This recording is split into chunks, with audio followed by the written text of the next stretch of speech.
السلام علیکم. عید الفطر اسپیشل میں آپ سن رہے ہیں سعدیہ عابد کے ناول تم اتنی ہی حسین ہو کی 5ویں اور آخری قسط. اس بت سے عشق کیجئے لیکن کچھ اس طرح، پوچھے کوئی تو صاف مکر جانا چاہیے. دل کی بات چھپا تو لی مگر اسے پانے کے لیے جو کر سکتا تھا وہ کیا. موم کو راضی کرنا اتنا آسان بھی نہ تھا. کہاں وہ محض میرے دلائل سے ہی مان گئی، مگر شاید اس لیے کہ وہ میرے مقدر کا چاند تھی. مگر میں نے کبھی اس پر بھی کبھی یہ ظاہر نہ کیا کہ وہ میرے دل میں بستی ہے.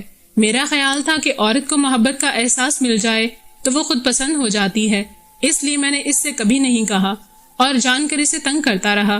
مگر جیسے وہ بھیگی دوپہر مجھے باندھ گئی تھی، بھیگی سی رات مجھ سے اقرار کروا گئی کہ محبت کا بوجھ اکیلے ہی کاندھوں پر اٹھائے پھرنا اتنا آسان بھی نہ تھا. اور اس کے بعد تو زندگی کا سب سے حسین دور شروع ہوا. اور میں سمجھتا ہوں کہ مجھے اللہ تعالیٰ نے بہترین حسن و اخلاق کی لڑکی کا جیون ساتھ بنایا. میں نے خود کبھی نماز نہیں پڑھی تھی، مگر میں نے اپنی بیوی کو دن بھر اپنے سامنے 3 نمازیں پڑھتے دیکھا. فجر میں وہ نماز پڑھ رہی ہوتی اور میں بے چین رہتا. اس نے خود نماز پڑھنے کے ساتھ مجھے بھی ہمیشہ اس فرض کی ادائیگی پر اکسایا. مگر 27 برسوں کی ذہن و قلب پر جمی گرد 4 ماہ میں تو چھٹ نہیں سکتی تھی. مگر تبدیلی کا عمل شاید شروع ہو گیا تھا، اور اس شب میں نے جو بھی کہا تھا وہ میری کم علمی تھی. مگر جو میں نے فیصلہ صادر کیا تھا وہ نہ کم علمی کی وجہ سے تھا نہ بڑائی کے زوم میں، کیونکہ میں دیکھنا چاہتا تھا کہ تم جو اتنی بات کہہ رہی ہو، جو نمازیں پڑھتی ہو، وہ کتنی حد تک تمہارے اندر اپنا وجود رکھتی ہیں. کیونکہ میں تو محض نام کا مسلمان تھا، دین اور ایمان کی نہ سمجھ بوجھ تھی نہ حاصل کرنے کی کبھی کوشش کی.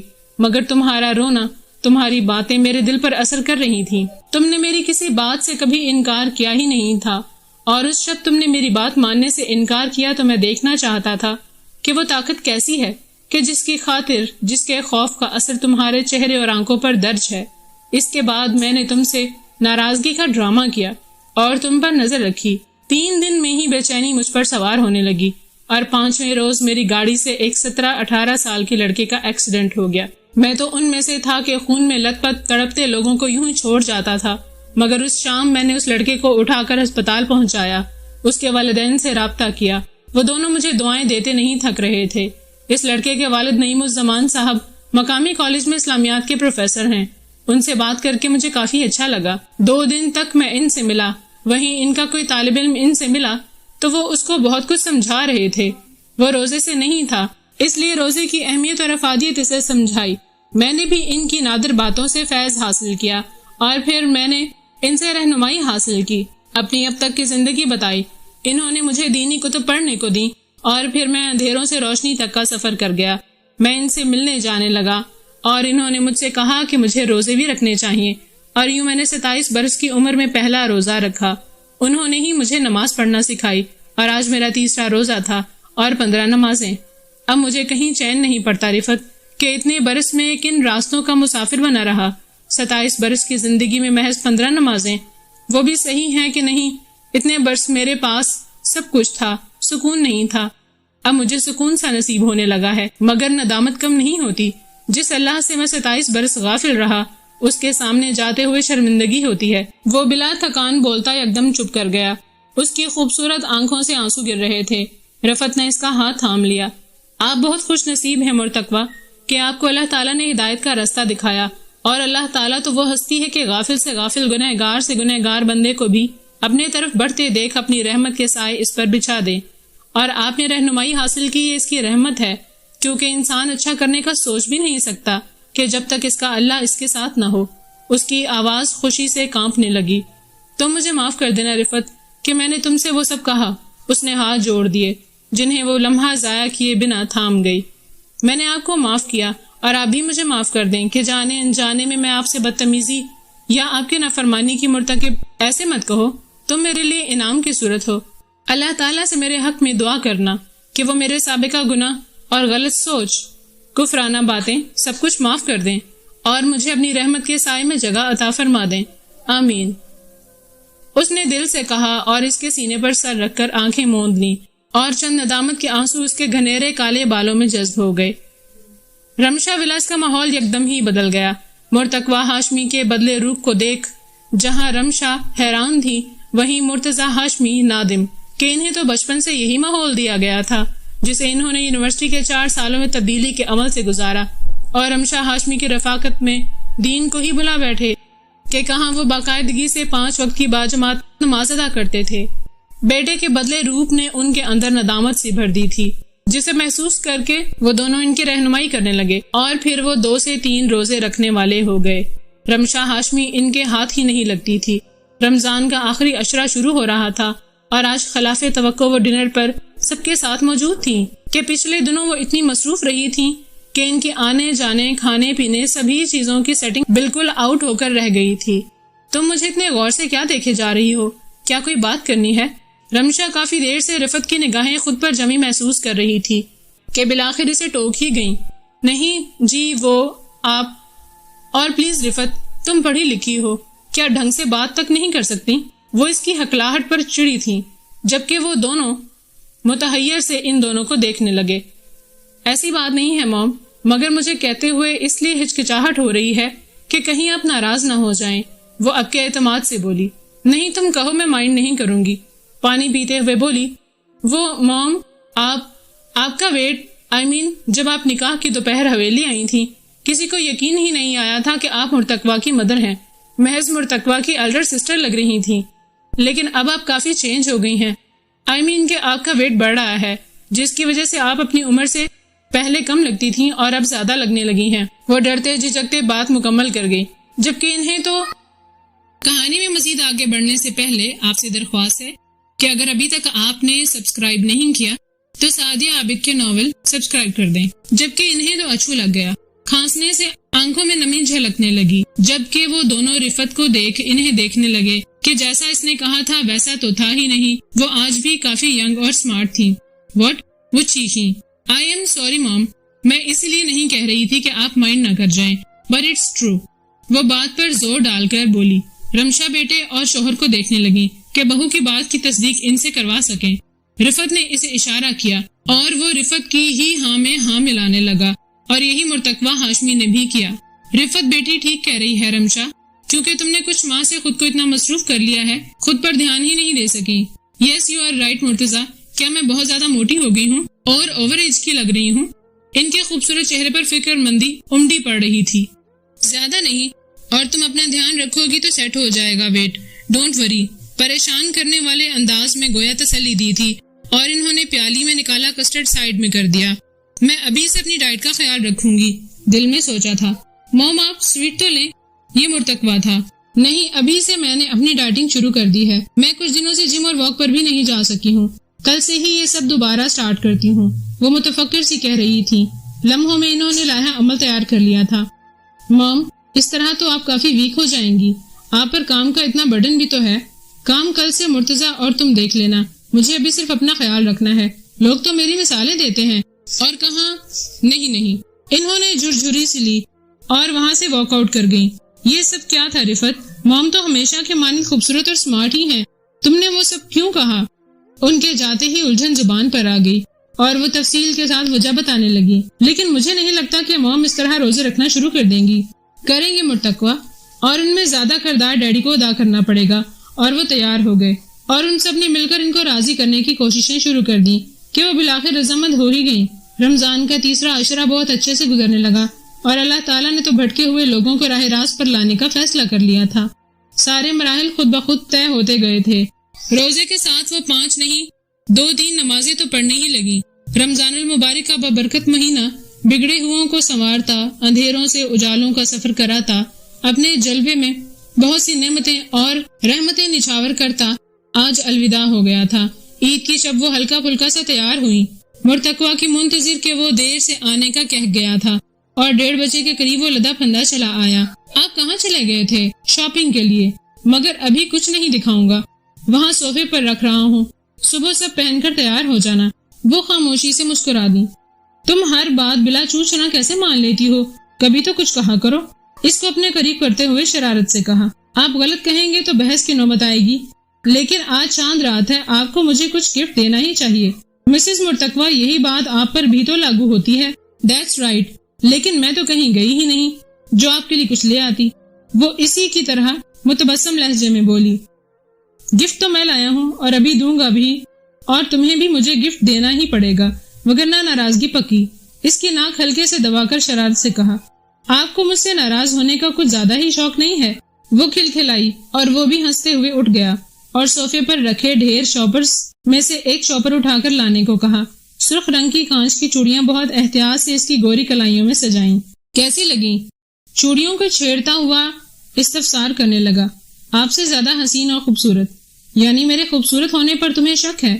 اس کی شرارت محسوس کر کے بھی مصنوعی خفگی دکھائی اور مہندی کی کون شاپر سے نکال کر اس کی سفید ہتھیلی پر رکھ دی اور ناراضگی کے اظہار کے لیے لیٹ گیا۔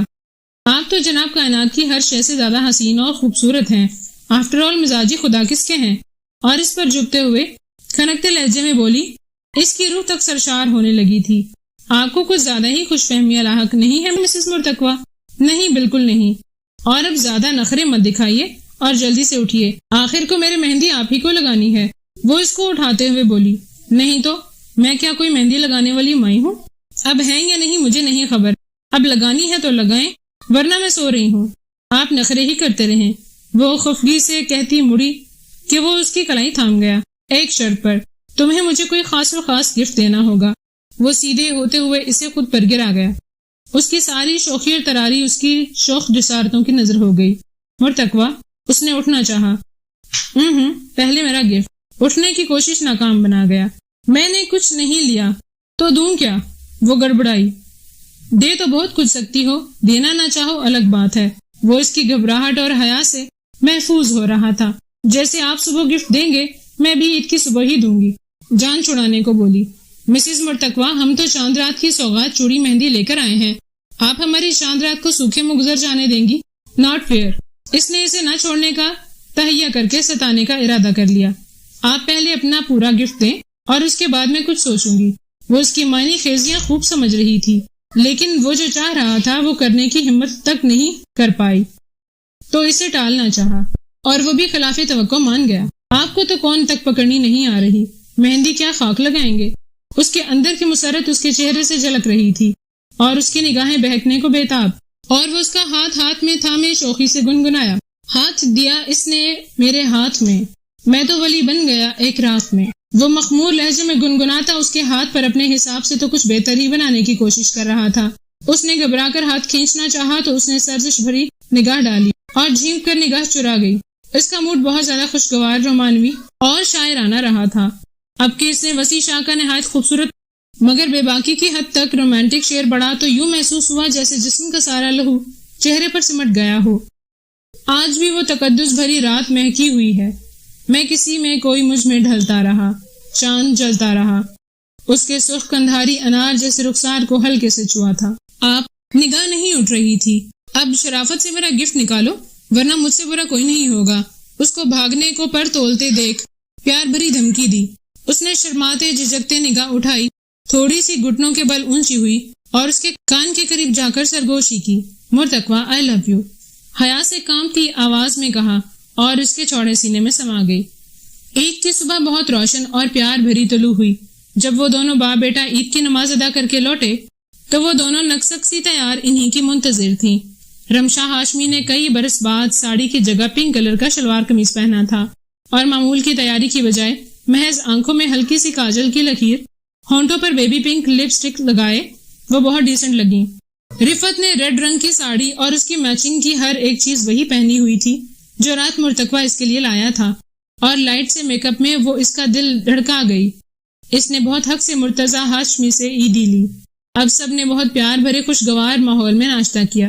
بہت اچھی لگ رہی ہو، ان دونوں کے جاتے ہی مرتضی نے رمشا کے کان میں سرگوشی کی تھی۔ آپ بھی بہت اچھے لگ رہے ہیں۔ وہ ہلکی سی مسکراہٹ کے ساتھ وائٹ کاٹن کے کلف لگے سوٹ میں جاذب نظر لگتے مرتضی ہاشمی کو دیکھ کر بولی، تمہاری یہ تبدیلی خوش آئندہ ہے۔ وہ سرور سے انہیں اپنے حصار میں لیے کمرے کی طرف بڑھنے لگے۔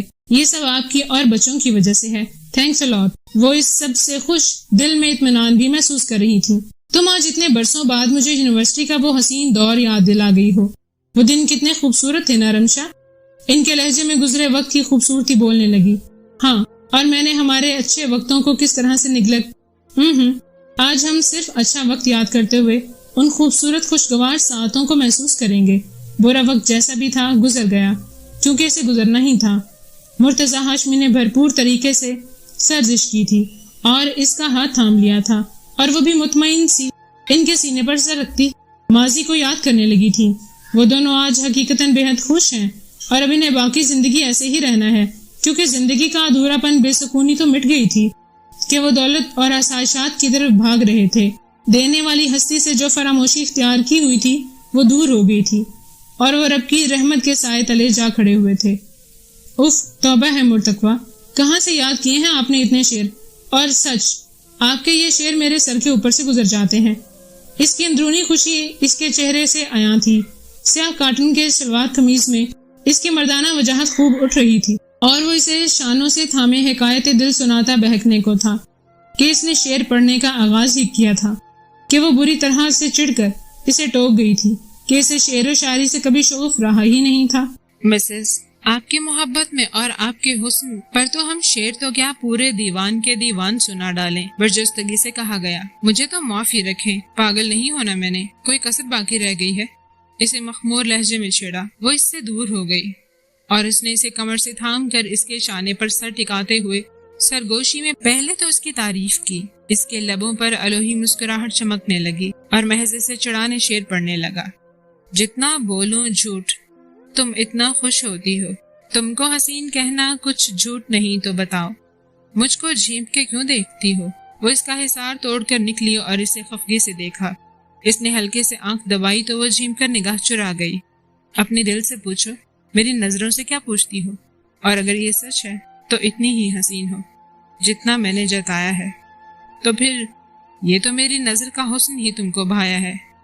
اس کے مخمور لہجے میں شوخی اور دارفتگی جذبوں کی دھیمی سی آنچ سلگ رہی تھی، اور اس کا حسین چہرہ اس کی شوخ نگاہوں کی تاب نہ لاتے ہوئے دیکھنے لگا۔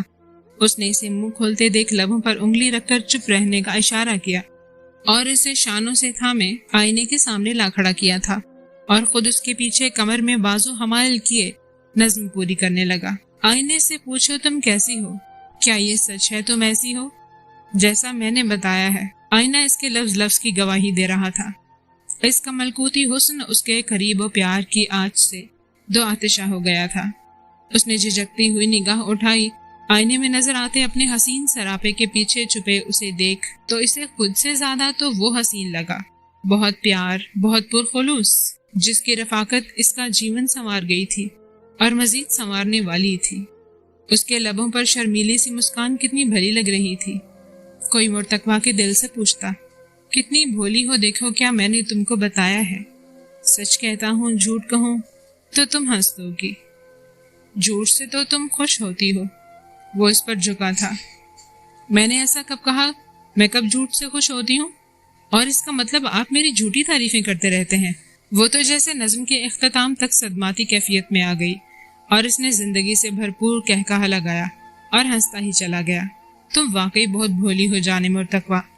اس کو خفا ہوتے جاتے دیکھ روک لیا اور پیشانی چومتے ہوئے کہا، یہ عید اس کے ملن کی پہلی عید اپنے جلوں میں مبارک ساعتوں کے ساتھ خوشیوں کی نوید لائی تھی، اور اس نے مطمئن ہو کر دھیمی سی شرمیلی مسکان کے ساتھ اس کے کاندھے پر سر ٹکا دیا کہ جب خدا مہربان ہو جاتا ہے تو یوں ہی مسرتوں اور شادمانیوں کے پھول برستے رہتے ہیں، جیسے ان پر رحمتوں اور خوشیوں کے پھول ثابت قدمی اور نیکی کی راہ پر چل پڑنے سے برسنے لگے تھے، اور ایسے ہی پھول ہماری اور آپ کی زندگیوں میں بھی تو برس سکتے ہیں۔